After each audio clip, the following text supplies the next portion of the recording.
A journey back to childhood. Hillary couldn't hide her delight. "I feel as if I've stepped into a scene from The Wind in the Willows," she exclaimed, her eyes sparkling.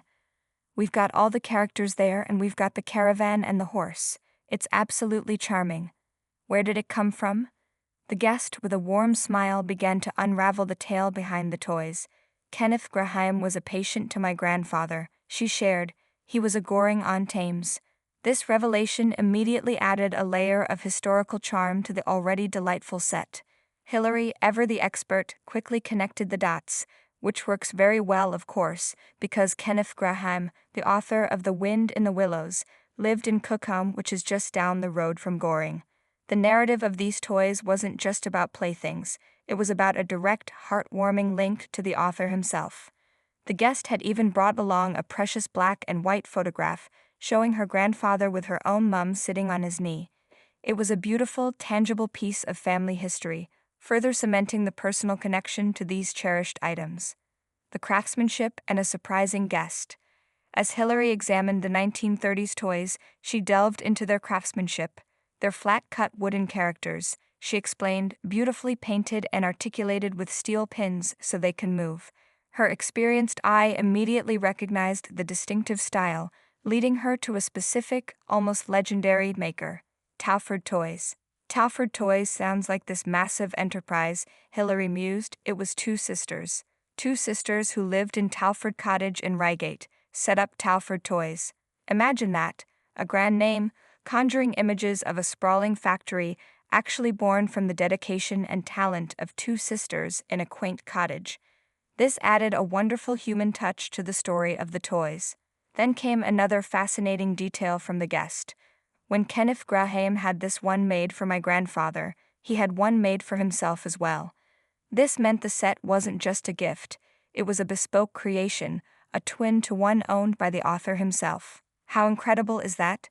Just when you thought the story couldn't get any more delightful, Hillary spotted a familiar, plump, honey-loving figure that didn't quite fit with the Riverbank gang, Winnie the Pooh.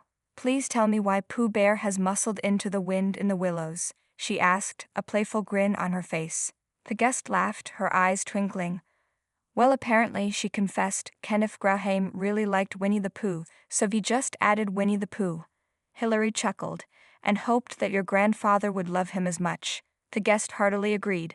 This charming anecdote highlighted the personal whims and affections of a literary giant, making the toys even more unique and endearing. Pooh Bear, the unexpected but welcome guest, became a symbol of creative freedom and personal taste. The challenge of provenance and the big reveal. Hillary carefully picked up the Pooh figure, a moment of gentle suspense. "I'm going to take my life in my hands and pick him up and hope I can put him down again," she joked, highlighting the delicate nature of these vintage pieces.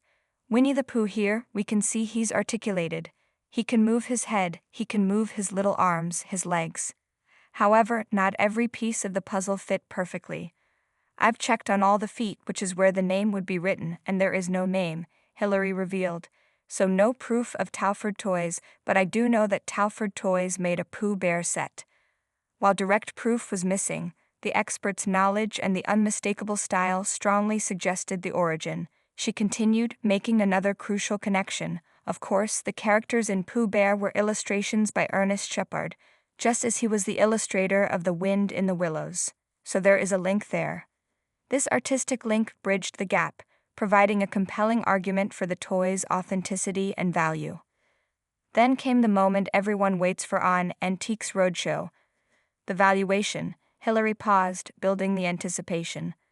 "There is quite a following as far as the collectability of these toys are concerned," she began, her voice calm but with an underlying excitement. "And the little figures can fetch £100, perhaps £200 apiece, so my feeling is, including Pooh, who is really enjoying his time by the riverbank, I would put the estimate at perhaps £1,000 to £1,500. The guest's reaction was priceless. Her jaw dropped, and a single word escaped her lips, echoing the disbelief and joy that many dream of experiencing on the show. "Really?" Hillary simply nodded, a warm smile on her face. "So thank you for bringing to life that wonderful time in the 1920s and 1930s on the Thames in Berkshire. Smiling from ear to ear, the owner, still clearly processing the incredible news, responded, "How exciting." "Thank you, Hillary." A delightful surprise. Later, in a separate interview, the guest shared her honest thoughts about the appraisal.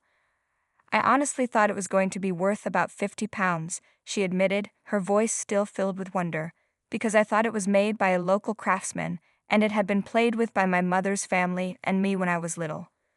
Her humble expectation made the true valuation all the more astounding. "So it's quite exciting," she concluded, her delight palpable.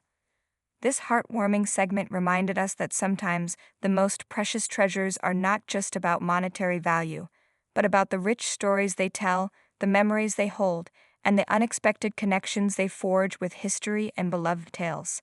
It was a truly captivating moment on Antiques Roadshow, proving that even a single word can convey a world of surprise and joy. What's the most surprising hidden gem you've ever stumbled upon?